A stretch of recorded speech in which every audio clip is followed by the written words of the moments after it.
मी सागर नलावडे. मुंबई ही महाराष्ट्राची राजधानी आणि या राजधानीमध्ये जवळपास मागच्या 36 दिवसामध्ये 82 मुलं बेपत्ता झालेली आहे आणि यामध्ये सर्वाधिक जास्त 60 मुली ह्या बेपत्ता झालेल्या आहे.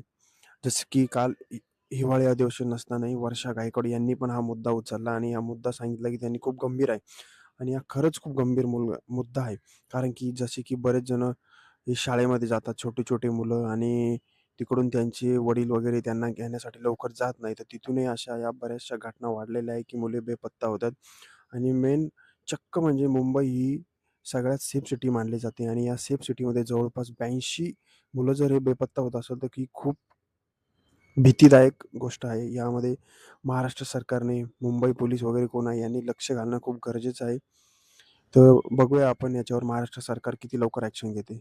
जर तुमच्याही सिटीमध्ये अशी काही गोष्ट घडत असेल, तर मला कमेंटमध्ये नक्की कळवा.